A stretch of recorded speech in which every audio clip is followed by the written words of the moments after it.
Hey everyone, welcome back to my channel, podcast, whatever you want to call it. It's not an official podcast, but it's a channel, but it's something like that. But it's like a podcast. Just kidding.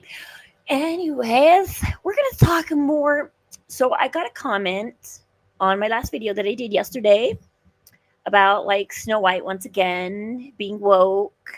We can go look at the comment. Like, what did it say again? I responded to you. Thank you for the comment. Really appreciate that. Love it. Um, but it reminded me that I left out one Snow White movie in my review yesterday because I was too busy thinking about that beautifully written scene in Hunger Games for Peeta and Katniss that I totally forgot about Snow White and the Huntsmen, which is arguably um one of the best Snow White movies out there. Like two Snow White movies came out at the same time. One starring Julia Roberts as the evil queen, which was so weird. Like somebody's barking like a dog at one point. I don't know. Like this is so crazy weird. And then you have Snow White and the Huntsman, who focuses the story a lot on the Huntsman. That's why it's called Snow White and the Huntsman. And it's a much, much darker tale. And the way the queen talks to the mirror is much, much darker. And so therefore it's a lot darker and everything, and it's interesting. And so the comment made me remember, oh, we forgot to talk about Snow White and the Huntsman, because you have a Snow White, and we're about to show a clip from the movie. Hopefully it won't get yesterday I guess a portion of my video got blocked or something in certain countries or something. I hate it when they do that. I mean, I was somebody else's stream, so like what is what with this fair use rule? Like, I'm using the fair use rule. Okay, you put it out there on the internet, I get a like comment on it. Okay, like I didn't show your whole video, I get a comment on it though, because you put it out there on the internet. Once you put something out there on the internet, somebody can comment on it, and there's nothing you can do about it except for don't post if you don't want somebody to comment. Anyways, okay, let's see. So somebody said, let me look at the comments. Okay, so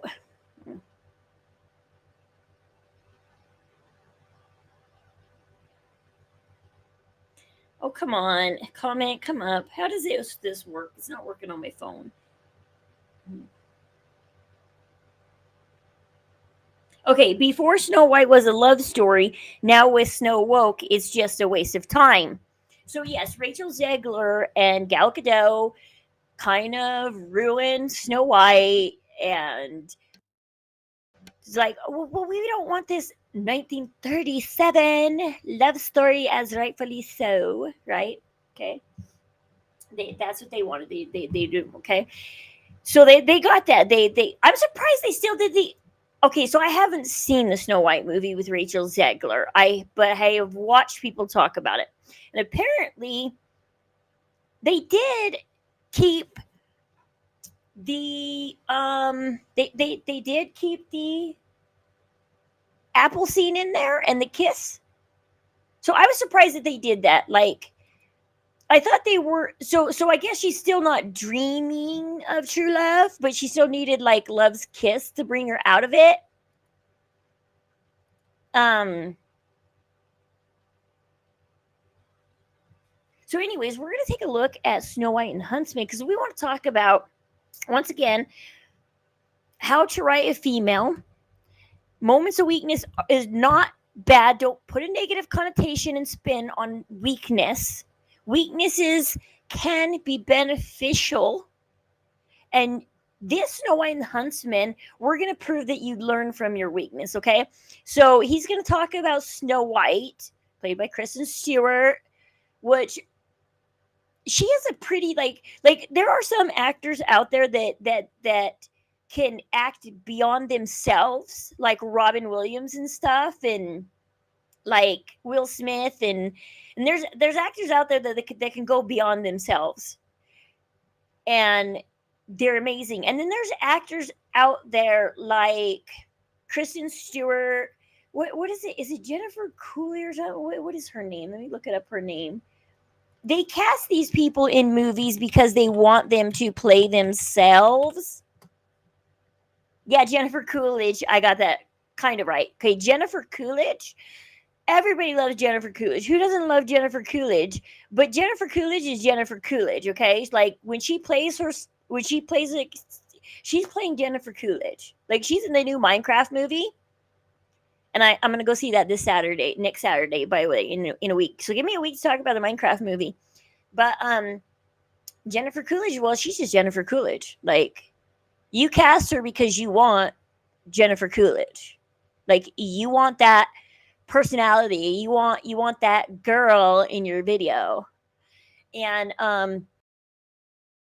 but she's wonderful. Like she has a unique way of talking and a unique way. And so Kristen Stewart's one of those. Like Kristen Stewart is Kristen Stewart. You cast her, you're going to get Kristen Stewart. I mean, it doesn't mean that she can't act, but you're just going to get Kristen Stewart. So there's a difference between people like Sally Field, who can really, like, ooh, she's like the famous get mad person. She's like, like, I love Sally Field's get mad scenes. Like, who doesn't love Sally Field in a get mad scene? You know, more power to you, woman. Like, gosh, who doesn't love Sally Field? She just does an amazing job of showing that range of, because she went from Gidget to the sweet little Gidget to, no, I can play. And she had to go prove, no, I can do this. Like, I can do more than be this sweet little girl. Like, I'm not this sweet little girl. I'm an actress, you know? And so, okay, let's get back to Snow White and the Huntsman. So we got Kristen Stewart. She's Kristen Stewart.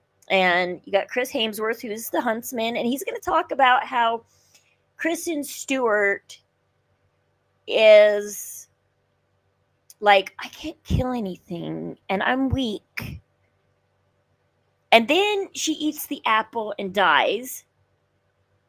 And she is reborn again after the kiss the huntsman gives her. She's totally reborn again into this, and she gives the best battle speech in the world. I remember the first time I watched Snow White and the Huntsman, like when it first came out. And they gave the battle speech. She gave that battle speech. My husband like shuddered a little bit because he's like, "Oh my gosh, it's a good speech." Like, and I'm like, "You like Kristen Stewart?" Because I was in the middle of hating Twilight so much that I was like, I don't want to see her play Snow White because I really hate Bella with a passion. Like, if you want to know a wrong way to write women, let's talk about Twilight for the wrong way to portray a woman. But let's look at what he's got to say about let's see what the thrifty typewriter has to say about Snow White and the Huntsman. Is it sort of a stupid reason? Yeah. But does it make things make more sense? Also, yes. Then there's another scene where the huntsman king for letting the queen into the and in this scene when he's blaming the king and everything, like Snow White has no idea what to do. Like, she's weak and dumbfounded, and she's just like, oh my gosh, she's just like, she doesn't know how to react towards the huntsman. The castle in the first place, so this makes more sense as to why Snow White would hide who she is to him. And then finally, there's a scene of the two hey, look, it's Finnick over there. Bros talking about Snow White and William. I just want to hand him a sugar While cube. this isn't much, I still think 3 scenes that make up 4 additional minutes would have done a bit more for this movie. Then we get a famous Snow White poison apple scene. And if I'm being honest, even how iconic this poison apple is, this scene still got me. I thought for some reason William was working for the queen, then I saw this strange CGI face and realized, oh right, this is Snow White, and this is actually the queen. But then we see the 2 bros hacking at some birds to save Snow White. Hell yeah! William kisses her, she stays dead, then they bring her to the castle, realize they probably should have sent out more people to get her, rather than just William, and then the huntsman kisses her, and surprise, surprise, she's alive. Now, to the story's credit, her death really does change her. She goes from not thinking she can kill Hey. anything or harm anything, to literally giving battle speeches and being in the front lines. While I think it's cool to see her. So see where weakness gets Snow White for a minute. So Snow White, you have her. She's weak. She's hiding from the Huntsmen. She doesn't want to let the Huntsmen know. Yes, I'm Snow White. You're talking about my father. The king is my father. And she loves her father, and she doesn't know how to handle this. And then the betrayal comes from the queen. The huge betrayal. Like the queen succeeded. I have never seen a beautiful scene of Snow White when she gets kissed and she, let's see, well, let's fast forward to that scene real quick where she comes back to life, where she sheds a tear and she's breathing again, and Castle realized they probably should have sent out more people to get her rather than just William, and then the Huntsman kisses her, and surprise. See, look at that. She sheds that tear. She's breathing again. Like you can see the emotion flooding back into her. And it makes her strong and brave. She goes from this weakness where she was agreeable, and that got her killed, unalived, whatever. Okay, it got her sleepy. It got her sleepy. She ain't making that mistake again. So yes, he's right. She gives this wonderful battle speech. She goes into battle. She kicks some butt. She becomes her own version of fearless, brave, true, whatever that Renee Zell. I'm getting her name wrong. Rachel Zegler. Okay, so yeah, boom. Fearless, brave, and true that her late father told her. You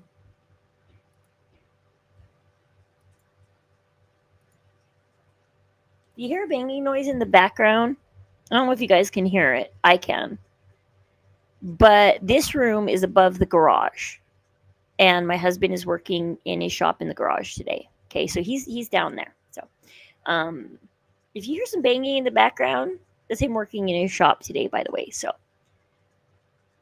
because I'm like, oh, I can hear you, but I'm right above the garage. The garage is right below me. So you can hear every time the garage door opens and closes.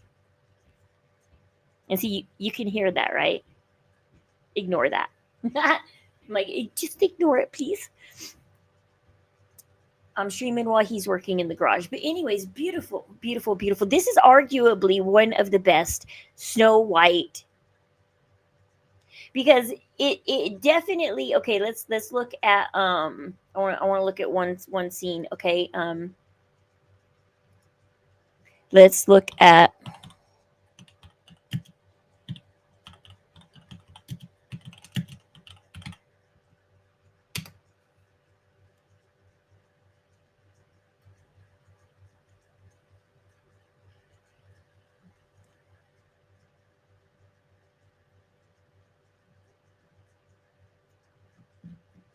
let's see, Snow White scene march to castle.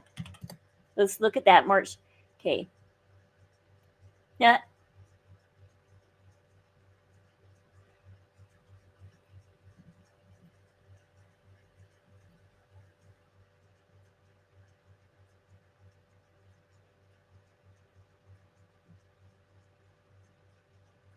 I'm trying to look for that scene where she marches up to the castle. Like they show a scene where Rachel Zegler marches up to the castle, and in that little town, I think it's this scene right here. Okay. Hard that even the lead actress had to sit in an empty theater just to process it. because that's exactly what happened to Rachel Zegler, who didn't just star in Disney. Snow White reportedly cost Disney $370 million to make and market. So we're nearing $400 million spent trying to rebrand a beloved classic into a modern morality tale. And for Disney's... Yes, and I love this comparison because why did they do this to Snow White?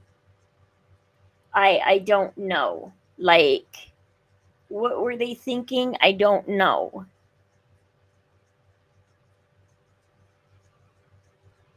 But the scene where Kristen Stewart gets up and gives that tremendous battle speech, and she's walking with passion, and she's finally letting her passions flow. Like, this has always been in Snow White. But remember, she's been locked in a tower, and now she's being thrown out of her tower, and she's been exiled, and this huntsman's been sent to find and take her out. And she's lost her kingdom, and she's not even sure like what to do about the loss of the kingdom. And then the evil queen in the apple happens, and then she's like, all right, we're gonna do this. I got an army, and I'm no longer going to be ashamed of myself, my father. And she gets into this big battle speech, and she's just like, she doesn't just stand there and give a speech. Like, the passion she is walking with, I mean, we could look at that scene again. Like, the passion she is like, I am doing this, I am walking with. Like, the only thing this movie did wrong was the casting of the seven dwarves was kind of like they cast regular people, but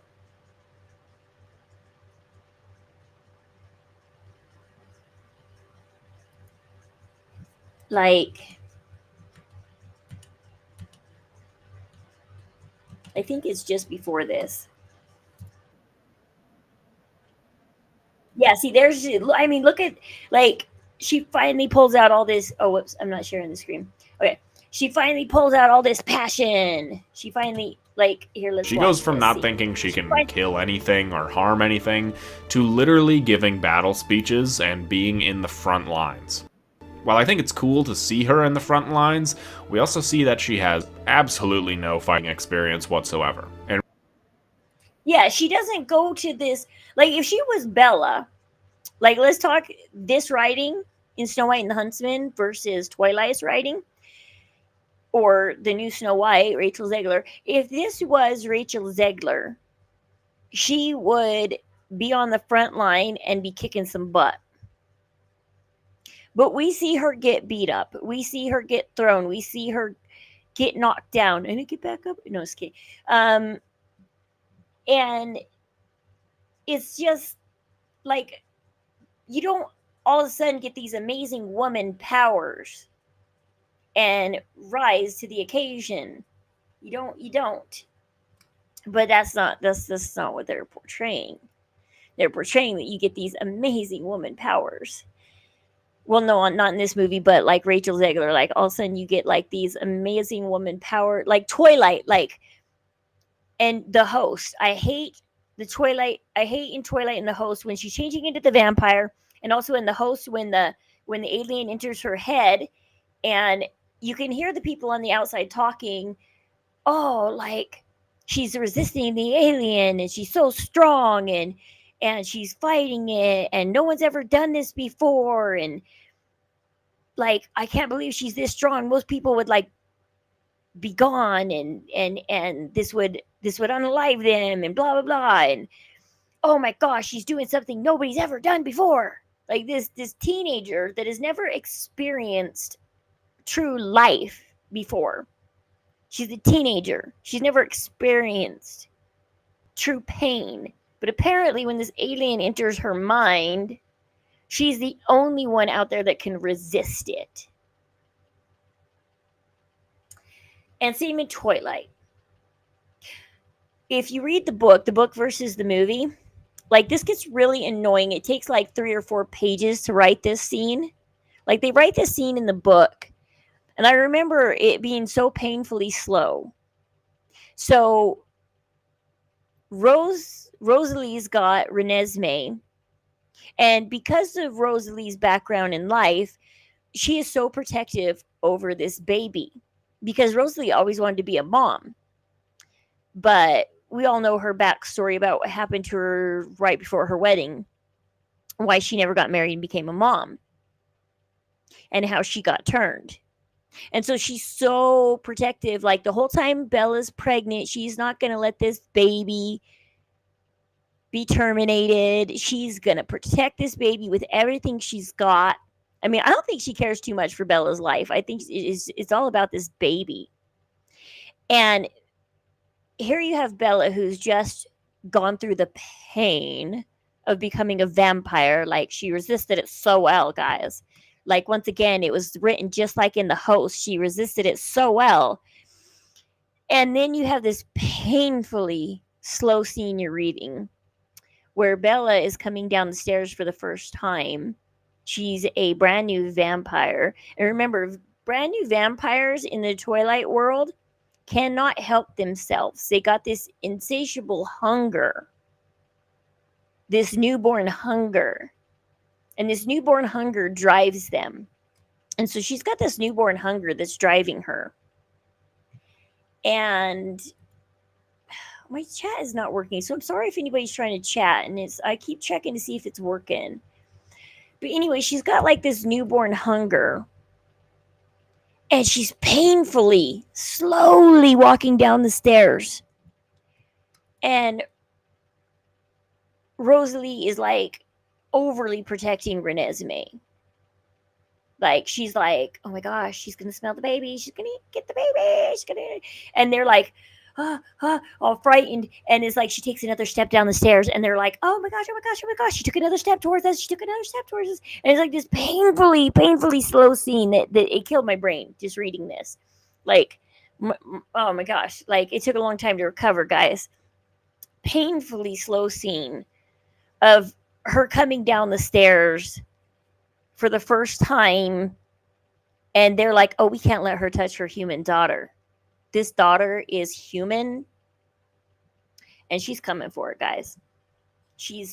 And then no, she's strong, guys. She's strong. She goes out there and she tackles a deer while she's in a pretty dress. Like, she's like looking hot stuff. She's all hot. And she doesn't even rip her dress. Like, they should have at least ripped her dress. I don't know. Come on. Like, broke a heel? Ripped her dress? Like you're going to pounce a deer and not rip your dress, dude. But no, she's so perfect. So she's like, beautiful. That was a good deer, you guys. Good deer. I don't do humans. I do deer, guys. Deer. I do deer. And it's, oh gosh, it's so painful. It's so painful reading these scenes and watching these scenes on TV. And most of all, like I said, it's so painful reading these scenes. And like, my sister kept calling me going, are you through book 3 yet? Are you through book 3 yet? And I'm like, and then it came to book 4 and they're like, I had a friend of mine calling me, a new friend that I just met. Like, we broke up over these Twilight books because she kept calling me and emailing me. And she's the wife of my husband's friend. So this is my husband's work friend. And they asked me to befriend his wife, which I don't get along well with ISTJs at all. And oh my gosh, she is one. And these guys are painful to be friends with sometimes. Sorry again, ISFJs, but I made videos on this 10 years ago. You guys are so painful to be friends with. Anyways, I'm going to describe everything as painful. They kept emailing me and calling me and saying, have you gotten to Bella's powers yet? They're so amazing. You're going to love it when you get there. They're like, where are you at in the book? And I'm like, I'm trying to. I'm reading like a page a day. That's what I can get through, is a page a day, guys. It's like, I'm trying, okay? I really am. I pick up the book and I read a couple sentences and it's so horrible I put it back down. And like, it was a really slow read for me. Like, I already read slow. Like, my husband read Harry Potter book 6 in 2 days, and it took me a whole week to read it. And no, I just couldn't do these Twilight books. And we broke up because we got to the powers. And I said, what? I said, this is the lamest power I've ever heard of. I said, this is actually pretty lame, guys. I was like, you guys had me hyped up for something so magical and great and wonderful. And oh my gosh, like, no. Whatever. I'm like, these powers are stupid, by the way. First of all, when are you going to ever really use these powers, okay? She used them once in Alice's vision of a fight that never happened. Like, these powers are selfish powers. It's basically the only way she uses these powers on a daily basis is to decide if Edward gets to read her mind or not. And that's it. That's solely it. That's it. Like, these powers, when is she going to need to protect her loved ones and put a bubble around them? Like, when is she going to need this bubble? I don't know. I don't think she's going to ever need this bubble, guys. And so basically, it's a selfish power. It's like, I get to tease my husband with peekaboo. You can, no you can't, no you can, no you can't, no you can, no you can't. Okay. It's like, you want to read my mind, Edward? It's like, I'll give you 2 seconds sneak peek. Hurry, test your mind reading powers, because I'm gonna open my mind for like 3 seconds, dude. You got 3 seconds. 3, 2, 1, bye. And so that spell is powers, very selfish powers. I mean, at least everybody else has powers that they can help people and do stuff. Like, seeing into the future is helpful. Reading people's mind is actually pretty dang helpful, you know, especially in situations where people have a hard time talking and stuff and whatnot, and, you know, and it's a good power. And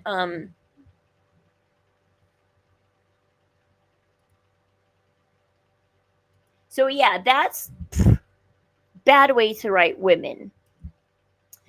So, gosh, I wish people were on here live talking this, because I'm like, let's talk about what are some of your concerns in media with why is weakness so bad? Like I said, I really, really love the way Peeta and Katniss were written, where she says, I have never let myself consider that moment until now. Like, this is so true with, like, everybody. Like, Katniss had to have a moment with Peeta on the beach, and then she had to lose him to the Capitol. Fear he's never coming back. See him on TV getting skinnier and skinnier, and looking just dreadful, and like he's knocking on death's door. So she almost loses him. She gets him back. And so she finally is like, I'm so overwhelmed to have him back that I'm actually letting myself consider this. I'm going to let myself consider that I need him. That I need to be with him. And isn't that what a marriage is all about? Like, you marry somebody that compliments you. You marry somebody that where you're weak, they're strong, vice versa. Usually. That's why opposites attract, they say, because you want to have somebody be strong in your weaknesses, because either A, they help you, and that's a service, and service is good, guys. Service is good. Or B,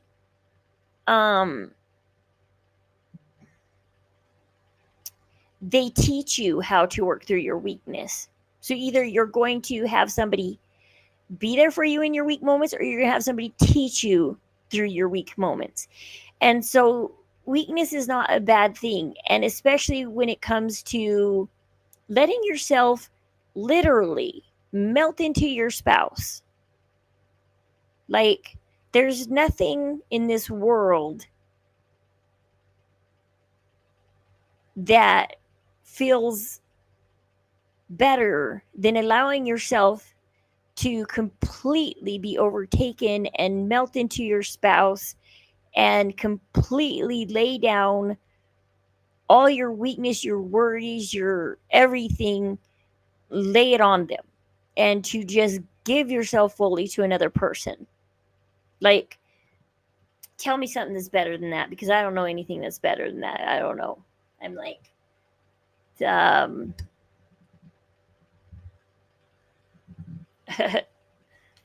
I'm like sitting here thinking, food? Just kidding. But what is that? That's exactly what marriage is, and that's what it's all about. Is your spouse should be doing the same to you. Shoulder to cry on. You don't say shoulder to cry on for men have nice broad shoulders for a reason. Use them, guys. And if he doesn't have broad shoulders, take him to the gym. No, I'm just kidding. Marry a guy with broad shoulders. That's all you need. The prophet says that any two righteous people should be able to get married, and there is a lot of truth in that. Because lust, love, attraction comes and goes. You build upon it. Okay, so I'm not a fan of, I guess I'll open up on my stream about political views, okay? Because I was watching something yesterday about Barack and Michelle Obama having marriage problems and possibly getting a divorce. And when Michelle Obama talks about her problems in her marriage, she's like, I don't get to travel. I don't get to go hang out with my friends. I don't get to go do this. I don't have me time. And she's like, if Barack does something major for me, that means I have to do something major for him. She's like, because what your spouse gives you, you give back. So if your spouse does something major for you, well, you got to do something major back. And so she's very selfish in her thinking when she's like, and so I'm not a fan of the Obamas, but when Barack talks about Michelle, it's beautiful. He loves and respects his wife. There's no me talk. It's all about her. He's all about her. He's all about everything about her. And he's all about, babe, what can I do? Like, my life revolves around you. I'm in a deficit because of you. And, like, I want to get myself out of this deficit. Like, I will pay my debt back tenfold, to get out of this deficit with you. He's like, whatever you need, babe. And she's over here going, I just need me time. Like, I need to get away from you. I need to start making my own decisions. I need to start doing my own thing. Like, I've been following you in your political career for like ever, and I've given everything to you, and it's time for me. And that's the new feminist way of thinking and talking, is they want to drive you away. They want you to think that it's empowering to have me time, and it's empowering to want to do your own thing, and it's empowering. But no, what's empowering is being virtuous and meek and humble and kind and patient, long suffering, slow to anger. That's a lot of stuff I pray for daily to work on. To give up the pride, this is why, one of the reasons why I left the Gypsy Rose crime community, even though I love, love, love crime. Like, I got my associate's degree in that, criminal justice. Like, I love crime. I can't allow myself to hate anybody in this world, not even Gypsy Rose. And it's really hard to sit there and say, yeah, I shouldn't be hating on this person. And all of them. And just because they did one horrible, like, she's broken every one of the 10 Commandments. Like, me and my husband were talking about it a couple weeks ago, and I said, no, honey, I've talked to you about this on stream before. I said, she's broken every one of the 10 Commandments, like every single one of them. It's like, I can give you a commandment and I'll tell you how she broke it. But I'm also not supposed to judge. So she did break a commandment, and according to like Joseph Smith, he inquired of the Lord what happened to King David. Love King David's story. King David committed a lot of sins. Coveting his neighbor's wife. The Lord gave him a kingdom and a wife and concubines, and gave David everything. And David had a personal relationship with the Lord. And Joseph Smith said, what happened to David? Did you forgive him? And the Lord replied, of the adultery, yes, but the murder, well, that's another story. Innocent blood being shed is something that on Judgment Day, I won't say where you'll stand for it because I don't judge, but it's like, okay, so you got the 10 Commandments, and like 8 of them are recoverable. Then you get to adultery, which is still recoverable but hard, but recoverable. And then you got murder, which is like, it's close to son of perdition stuff. Like, you're not son of perdition, but like son of perdition is you can't come back from that. You can't. You're gone. You can't come back from son of perdition. Same with murder. Shedding of innocent blood is something that is very, very hard to come back from. And so the Lord is like, yeah, in fact, we got to talk about this murder with David. It's like, we gotta talk about what he did, because that's crossing some lines there. Because the atonement allows us to recover, repent. Except for there's those couple of that are hard to come back from. Self-defense, that's fine. But what David did wasn't self-defense. And I love the story of David because it shows how he first started out with coveting his neighbor's wife. Broke that commandment. Then adultery. And he broke that commandment. And then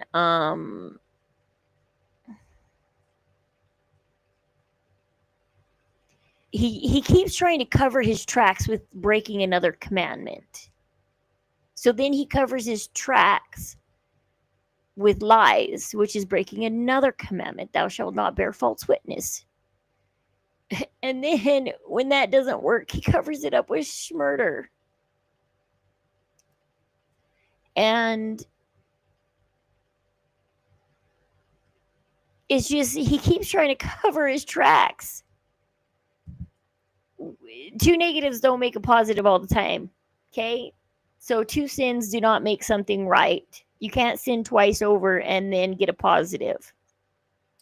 Okay? There's only one positive, and that's prayer and humbling yourself and calling on the Lord. And that's humility is where you need to be. Not sin after sin after sin after sin. And so I love King David's story because that's what it's about. I want to talk about Job's story sometime. Like, who wants to talk about Job's story? Like, I love the story of Job. But we're talking about women right now, I guess. Hey, I got a question for you guys in the comments. Because if you guys want to get into this discussion, I got a question about the David story. Like, everybody who loves King David and his story, and that song Hallelujah, because it explains it beautifully. I love King David's story and that song. Um, did Bathsheba know what she was doing? Do you guys think that she knew what she was doing when she was bathing on the roof? And did she know David was watching? Did she do that on purpose? Did she purposely attract David? Or did David happen to coincidentally notice Bathsheba and he sought her out and he watched her? Or did she, I mean, does she have her own sins to atone for that she coveted David and attracted David to her? She knew what she was doing. She knew. She knew. She was aware. She was aware of what she was doing. So let me know in the comment section. Did Bathsheba know what she was doing? Do you think she did? I need to reread that story.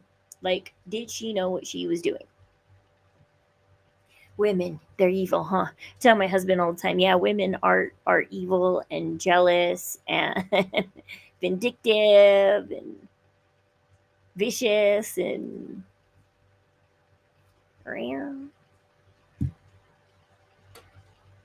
we're not fearless, brave, and we're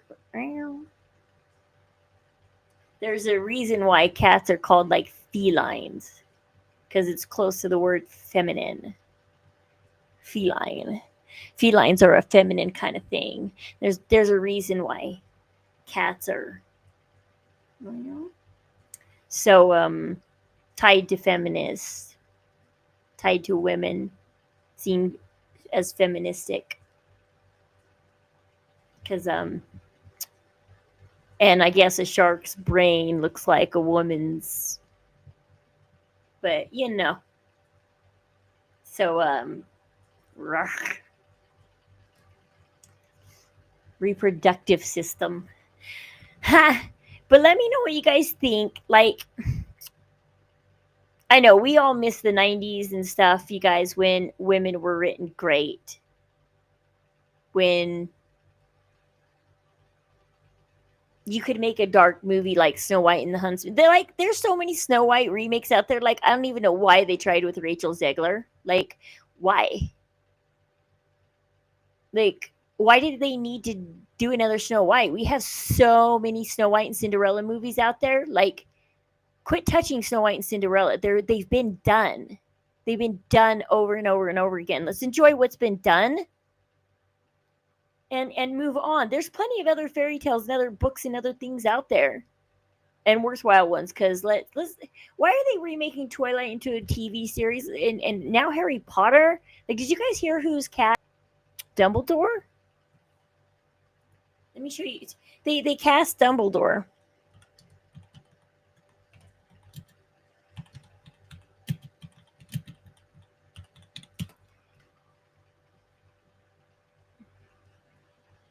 Let me pull this up for you guys.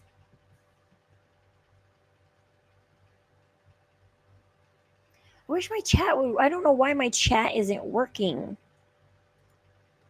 I'm sorry if anybody's typing. Like, I love chatting with you guys while I stream. I hate not chatting. I think my internet is going really slow. Like, we need to up the router. We need the new router. Like, they offered us a new router and we need to take it.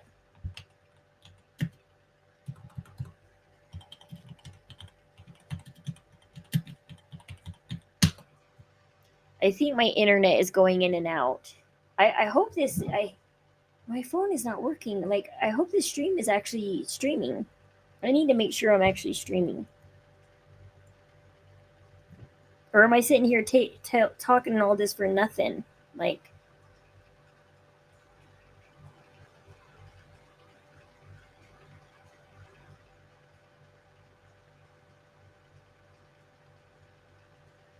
Okay.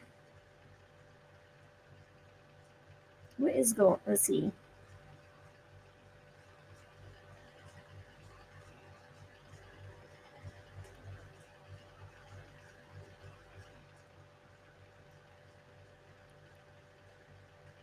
Okay.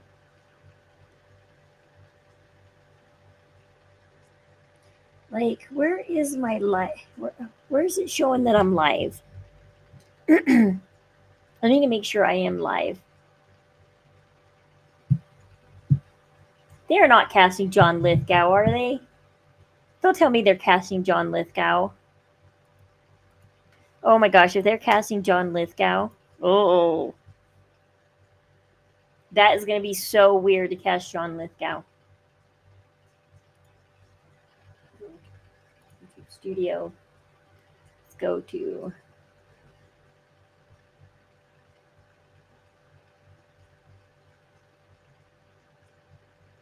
Am I live right now? Okay, yeah, it does say I'm currently live. Okay, good.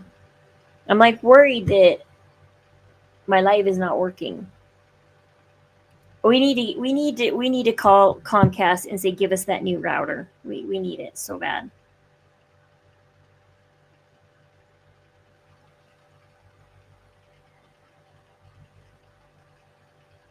Oh, my internet is moving so slow.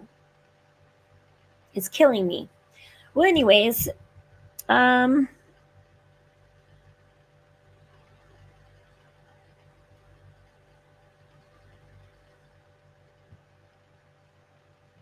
on, BRB.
Sorry, neighbor at the door.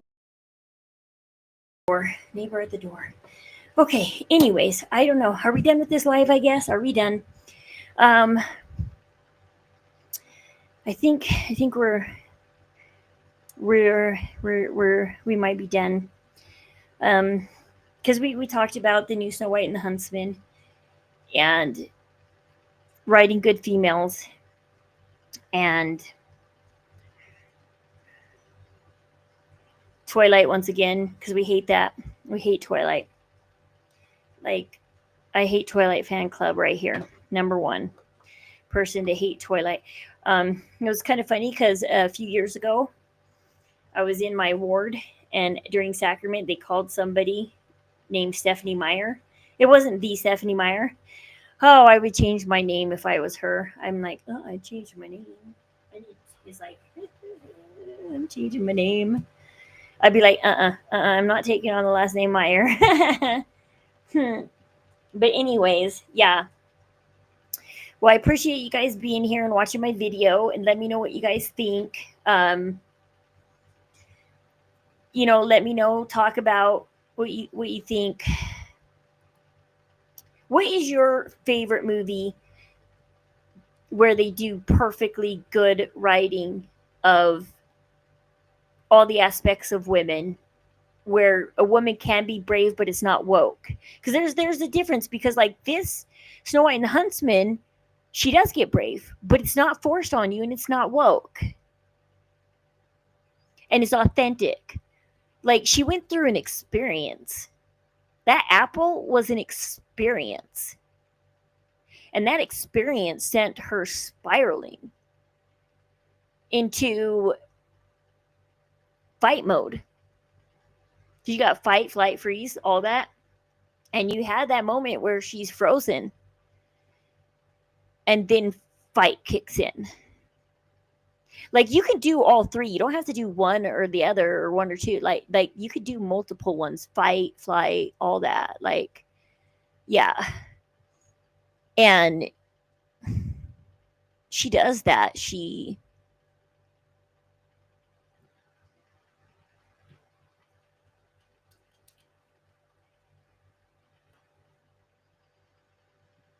And so, yeah. I love it. Like, so let me know what movies you want to talk about. If you want to talk about that, I do want to get back to talking about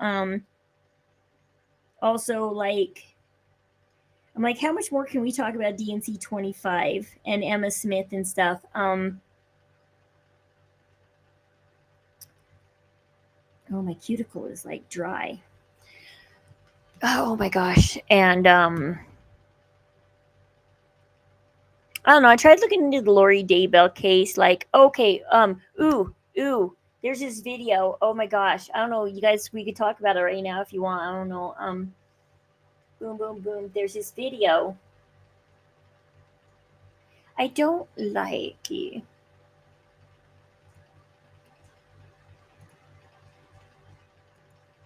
That talks about, she's Lori Daybell's cousin. Like, she was pretty close to Lori Daybell, and Lori Daybell was in her wedding.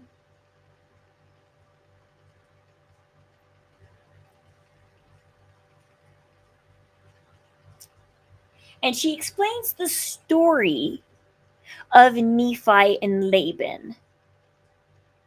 And she talks about how Nephi admired the sword of Laban. So she's been an ex-Mo for 2 years now. She says she's 7th generation Mormon, LDS.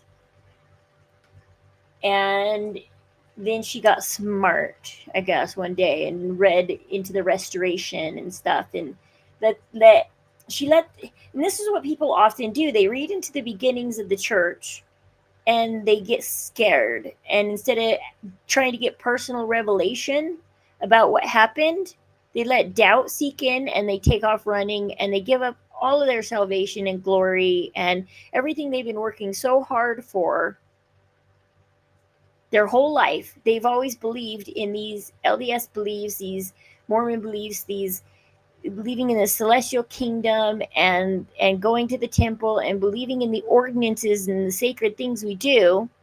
And they drop all of that for some doubt. And then they once they do that, they got to swing back around and they got to start talking about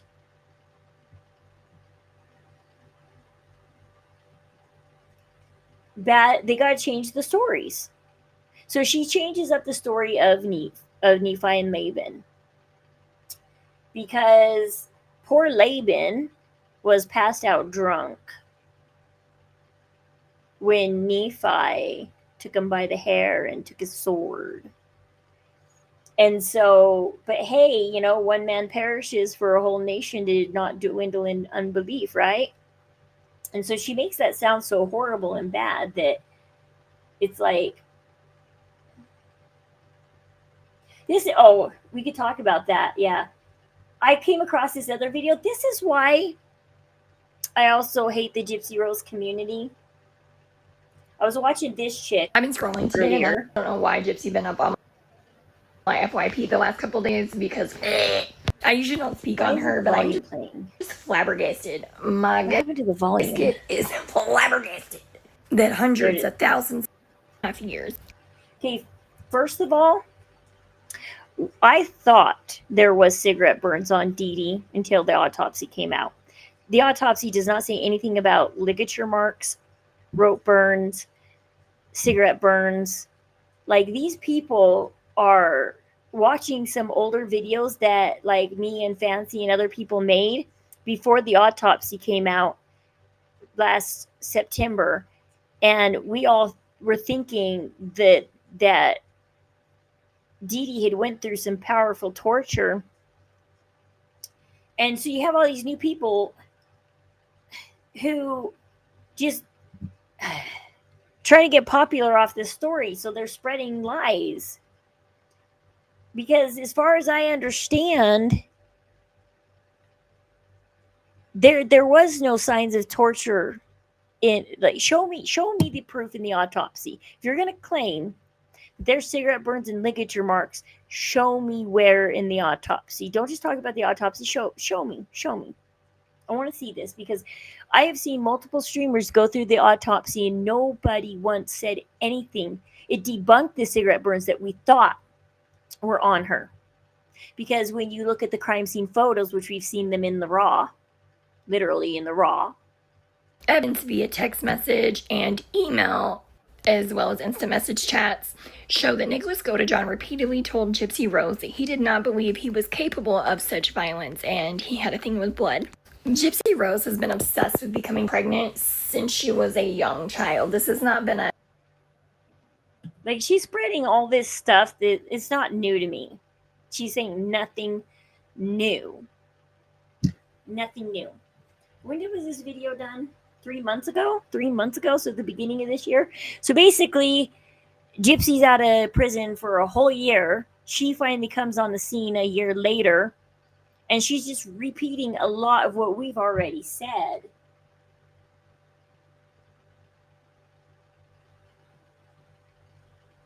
Like, everybody had Natasha Cooper, Fancy, everybody has their theories on the unaliving. Did it happen in the shed? Where did it happen?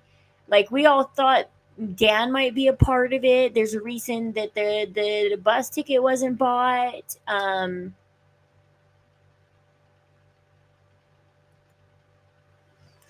Like, there's new people coming on the scene like this that we've already said all this, guys. We've already said all this, and some of it's been proven wrong. It's not accurate. It's more than one attempt on her mother's life. She solicited not one, not two, but 3 different men to unalive her mother. 4. Let me backtrack real quick and say that the 4 BB gun men. shooting was... Maybe 5.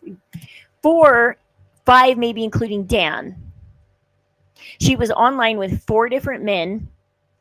She had 4 different men, not 3, 4, other than Nick, plus possibly Dan. And so it's like, where did she get this number 3? Because it's actually 4. Was documented on Facebook, and there are police reports. Dee Dee covered it up as a mugging. Gypsy solicited 3 different men.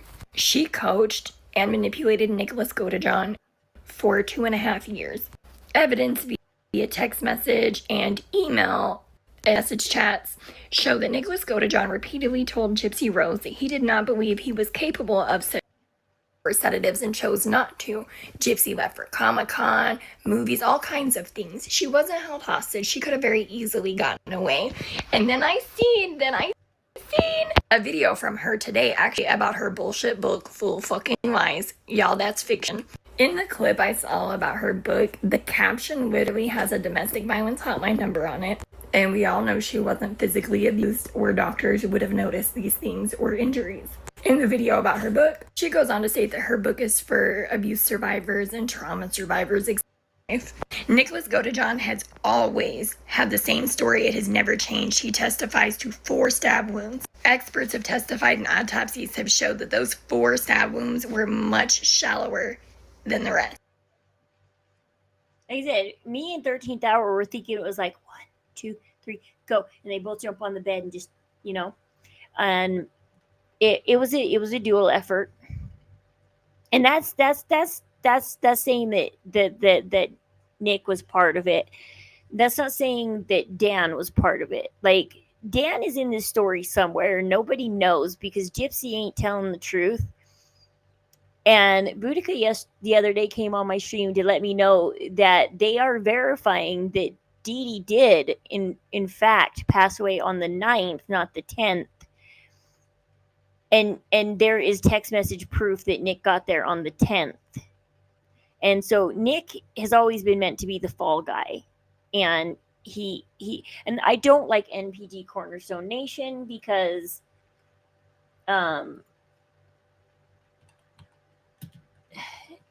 they really aren't doing anything for Nick's defense. Like, they are really. See, 3 weeks ago, let's see what the update says. Several critical errors compromise the fairness of the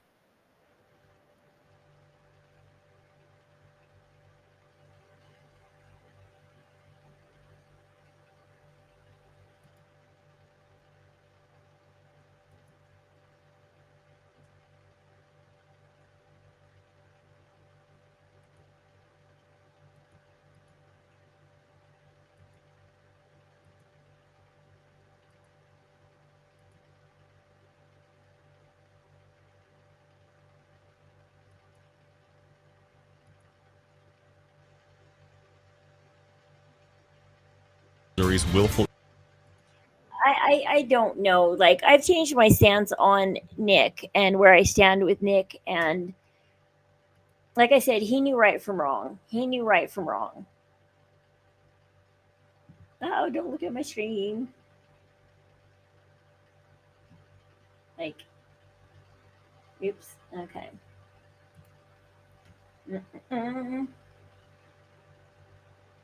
Why having a baby triggers a narcissist? Really?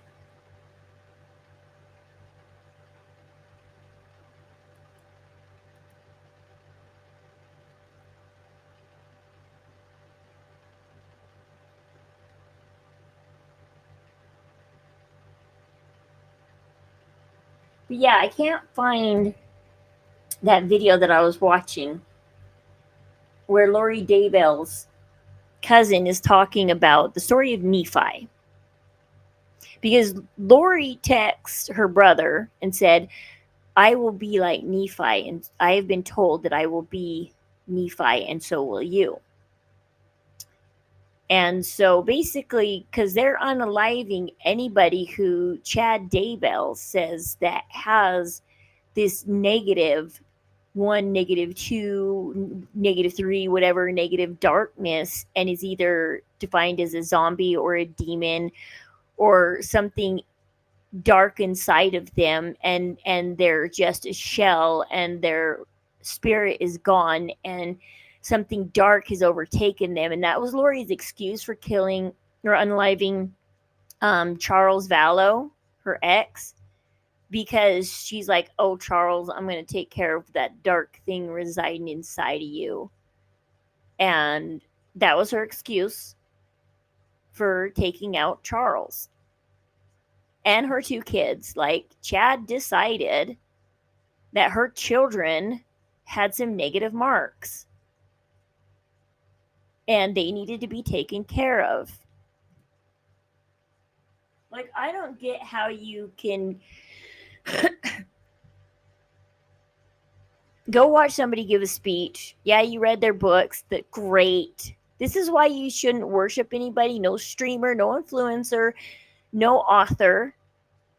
Because you don't know who they are and what's lying underneath. And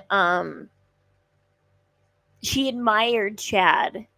And so when Chad came up to her and said, oh my gosh, you got like a +5, and we've been married 5 times before, and this is your 4th time on this planet, and you've been reborn 21 times, and you are a celestial being. I am the Holy Ghost. You are part of the 144. I need to gather you.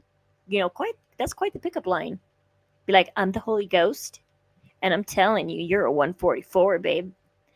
Come remarry me for the 5th time. It's insane. It's insanity. And how people believe this. Like, you know that this is off doctrine. Like, not off of, like off the edge. It went off a cliff. The doctrine is the cliff, and you went off it. You plummeted. And so, man, she went like this is where like taking your partner and their personal revelation too seriously. Like, if your partner has personal revelation, which you should be getting personal revelation, and they come to you about their personal revelation, you should be asking for your own personal revelation on their personal revelation. Like, you guys should be in sync. Like, when my husband came to me about his personal revelation, and I was laying on the couch, and my first thought was, and then I searched in my mind, and I said, is this true? I said, verify it to me. And this calmness came over me and said that what your husband is saying is correct. Follow him. And I was like, okay, I didn't just say, okay, yes, you got personal revelation. Like, you should be in sync with them. You should be like, all right, I feel ya. Let me ask about it too, because I get you, and you should be receiving your own. I didn't know how until this last year. I thought like being a member of a religion was just going to church and following the commandments, and it was like simple. Until I met people like Matt Jepson and Spiritual Survival and Christian Homestead and Michael Rush, and found out that, and even Joseph Smith himself, some of the things Joseph Smith himself has said about personal revelation and working on your own salvation and working on your own being a seer yourself and everything. Eyes to see, ears to hear, hearts to feel. Oliver Cowdery's dying words were those. Christ used those words. Oliver Cowdery's dying words were to Martin Harris, you have eyes to see. You are a witness. Martin Harris said he'd never seen anybody die happier than Oliver Cowdery. He was the happiest man on his deathbed. And his dying words were, don't lose that witness. You are a witness. Don't lose it.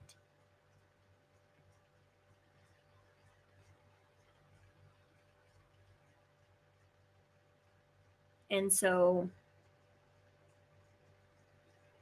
okay, the car's back, so maybe he's back.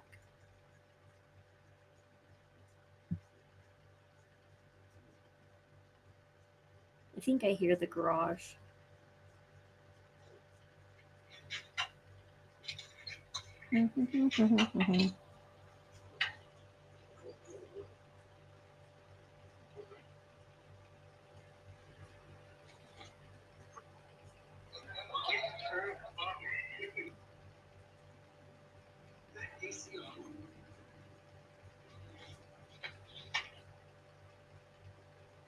Okay.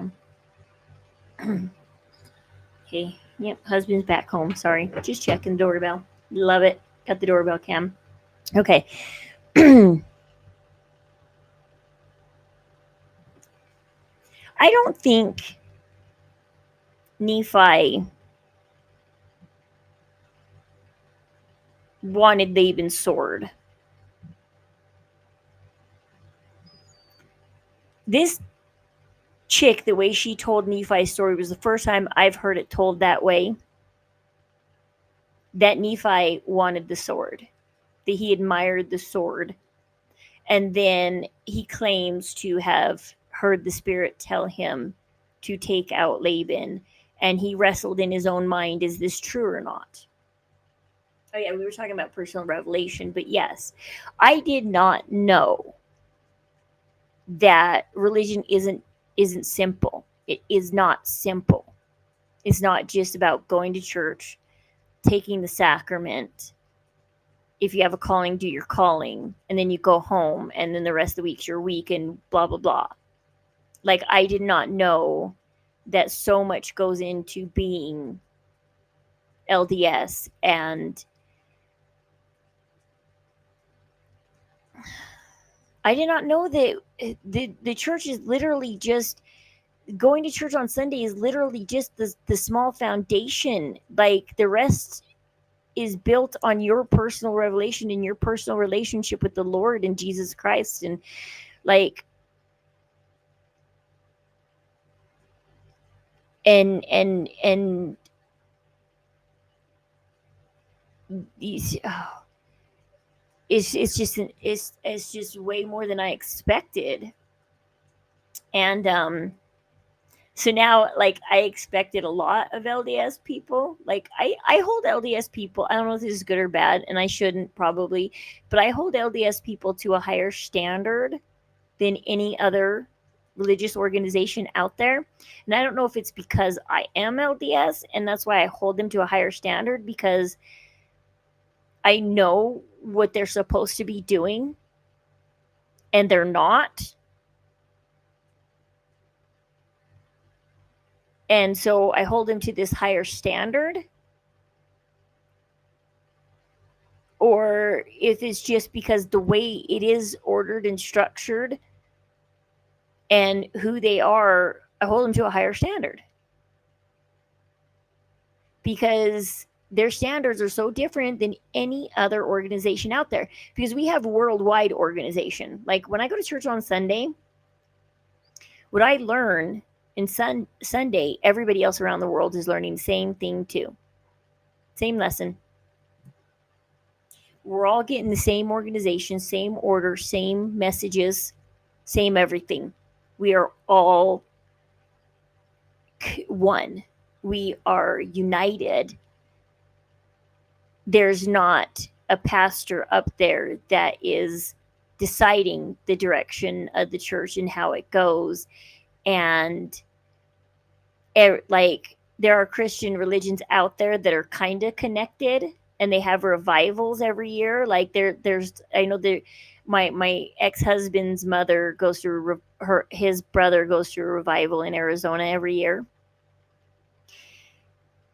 But they don't have the same lessons on Sunday. They don't learn the same things. And then, like, I've watched Taco Talks and stuff like that, and like, he gets all of his stuff from his pastor and everything. And so when he talks about religious stuff, it's all coming from his conversations with his pastor. And it's not coming from personal revelation and personal study. And, well, I shouldn't judge him, but like, this is what I hear about him, that it's just conversations with his pastor, and it's typical stuff that is reiterated. But I hold him to a lot higher standard, and I probably shouldn't, but I do, because I don't know, the covenants we make, the things we do, the rules we're supposed to follow and take seriously, like to be Christ-like, to be clean in front of him. Like, one reason why I changed my name to Wife Like Emma Smith and started this podcast was because, like, I wanted to encourage females to be happy, to take on Emma's promise for themselves, make that promise and covenant with the Lord, and live that promise, love that promise, cherish that promise, be that promise. Be there for... I got a picture downstairs on my wall. It's kind of like these photos. There's a picture of Joseph Smith, the prophet. So there's a picture of just Joseph Smith the prophet, and then next to it is a picture of him and Emma Smith in a loving embrace. So you have the prophet, the servant of God, and then next to it you have the husband, Joseph Smith, the husband, because he has two roles, two titles.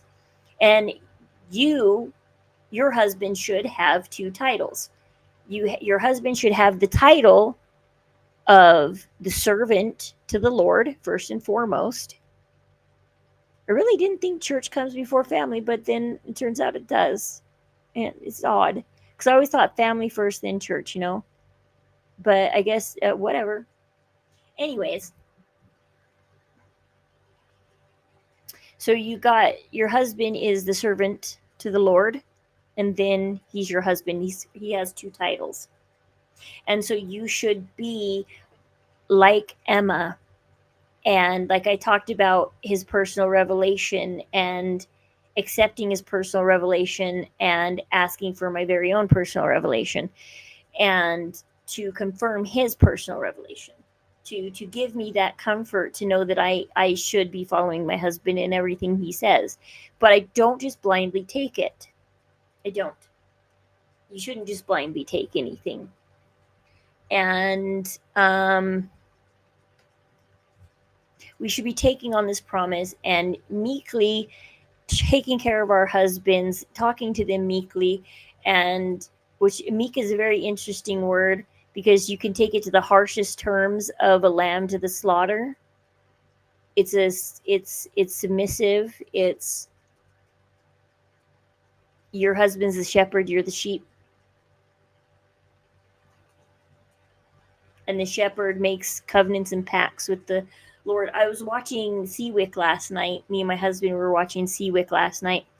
And they had on this girl. And I liked like 99% of what she had to say. The only thing I didn't like that she had to say was she said that she wrote this book about how women should be Eve.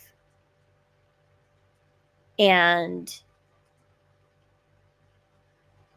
there's divine feminism and stuff like that, the divine feminists and stuff, and how when Adam came to earth, he made a covenant with the Lord to eat and partake of any fruit in the garden except for the one on the tree, the tree of life. Do not touch that tree. The tree of good and evil. Do not touch that tree. Anything else. It's like kind of like King David. Gave him a wife, concubines, a kingdom. And said, this is all yours. Except for her. Except for Bathsheba. And David said, Well, think about it. Bathsheba's the story of David and Bathsheba is close to the story of Adam and Eve. Like, he was beguiled. And like I said, answer in the comment section. Did Bathsheba do this on purpose? Anyways, let's get back to Adam and Eve. So Adam covenants with the Lord. And Eve's not here at this point. Eve has not been created at this point. And he covenants with the Lord. That's his covenant. He's got one rule. Well, then the Lord, he's lonely, creates him a companion, creates Eve, puts him to sleep, takes a rib, creates Eve.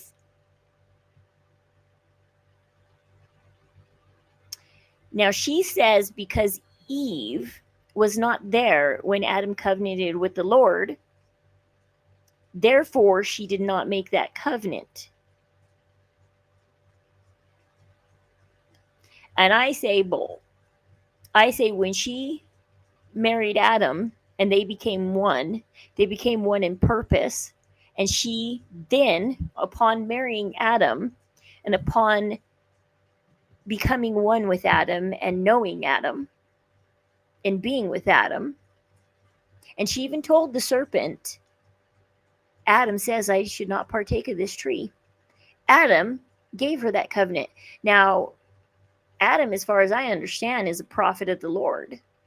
Even though there's only one person on the world, on the earth to prophesy to, it is still your companion, your wife, that you're prophesying to. Is she any less than anybody else? Like, do you not prophesy because it's only you and your companion? Like, there's only two of you in your little household. So do you not do your duty because it's not worth it for one person? Or do you make covenants with them? Upon marriage, you make covenants.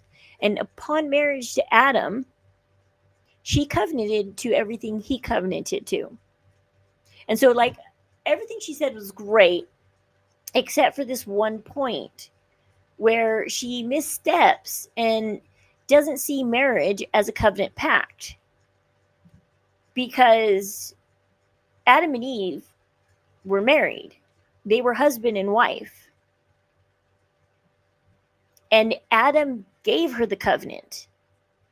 Maybe Eve didn't look the Lord face to face and take the covenant, but she still took it from her husband, who is a prophet who speaks for the Lord.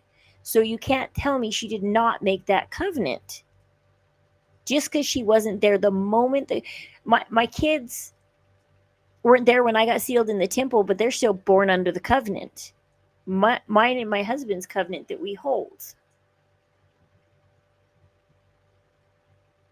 And so, yeah, loved everything she had to say. A lot of what she had to say, very interesting. Just I have a hard time with the whole so give me your thoughts in the comments. Did Eve make this covenant? Or was Eve free of this covenant because that was between Adam and the Lord? And it had nothing to do with Eve because Eve was not present at the time that the covenant was given. Because I say bull, on that one. I'm like, I'm sorry, but I don't agree with that one. Because she eventually came to the earth to be his companion and to become one with him. When you are married, you become one with your spouse. Like I said, there's nothing greater in this world than to melt into your spouse. To let yourself melt into them, to become one with them, to feel one in the same. So, yeah. Anyways, tell me what you guys think. Those are a few things, I guess, to talk about. Then come back and we can talk later about other subjects. I'm reading a book about Emma and Joseph Smith right now, written by Alexander Hale's great-granddaughter. So it's Joseph Smith's great-great-granddaughter. And so I haven't read the book in a couple weeks. I need to dive into it. And hey, let me know also in the comment section. My friend told me I should read The Great and the Terrible series. It's a book of 6. It's 6 books, The Great and Terrible. And let me know, do you guys want me to get The Great and Terrible, and do we want to read it and discuss it? Have you guys read The Great and Terrible? Do you guys want to? Because right now we are knocking on heaven's door. We are on end times. And that's a big one to talk about too, about how we're floating on end times right now. And we are in the latter of the latter days. And so we are there. We are everything that Joseph Smith was waiting for, and everything. Praise to the man he's been planning in heaven. And love that song, by the way. And I heard they were trying to get rid of it, which is horrible. But let me know if you guys want to do The Great and the Terrible. We can do a talk on The Great and the Terrible. But I want to talk a lot about Emma and her promise and ways to walk with virtue and share stories about ways to be meek and guide your husband and be there. Your husband is a servant of the Lord. Take on that promise, you guys. Love it. Try it. Be it. And hopefully your husband... I read something like, I'm reading right now every night for personal study. I've been reading the teachings of Joseph Smith right now. I'm like halfway through the book. I'm in like chapter 17 or 18 or something. And it's just fabulous seeing Joseph Smith talk. Like, I have never looked into the restoration and looked into what Joseph Smith actually thought and what kind of person he actually was, and some of the things Joseph said. And I'm loving the teachings of Joseph Smith. It's a wonderful book. I am so glad that the church has these apps and have provided them to us for free, because I don't know where to get these teaching books at, except for to go to the DI and hope one's there. Because I love physical books. I hate reading on my phone, but anyways, we can also discuss that. I want to discuss everything. Oh my gosh, Lori Daybell. Did you know that Lori Daybell thinks that she is reincarnated Emma Smith? Yep. She thinks she is Emma Smith in this future lifetime. That Emma Smith is back. And she's part of the 144, guys. And she is getting rid of all the demons for us and the zombies. Ooh, there's so much like end time stuff to talk about. We should do an end time stream, because there's some end time stuff that we can go over. John Taylor's visions and dreams about the end times and what's going on with Ariana Grande right now and her Cynthia, the ones that did Oz, or and now they're really skinny and sickly. All right. Anyways, let me know what you guys want to talk about. There's so much to talk about. There's just so much to dig into right now. There's so much to dig into and talk about. And tell me what you guys think about Bathsheba. Tell me what you guys think about Adam and Eve's promise. Tell me what you think about all of that. So I love you guys, and I'll let you go. And just, let me know what you guys I want to talk about, what you think about what I've already talked about and everything. And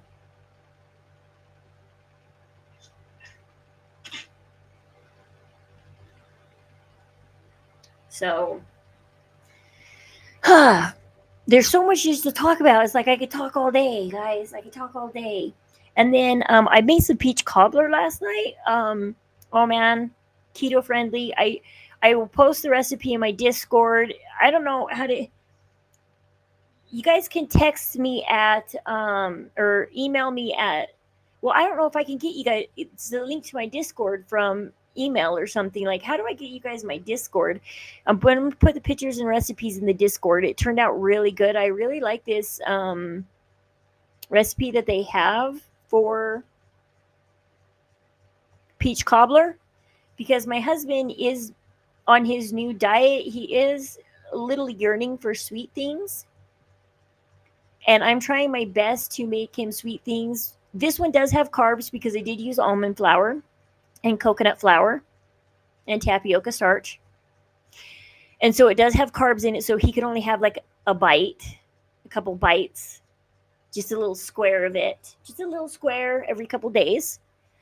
And he didn't gain 5 pounds last night off the little square. He actually lost a pound last night.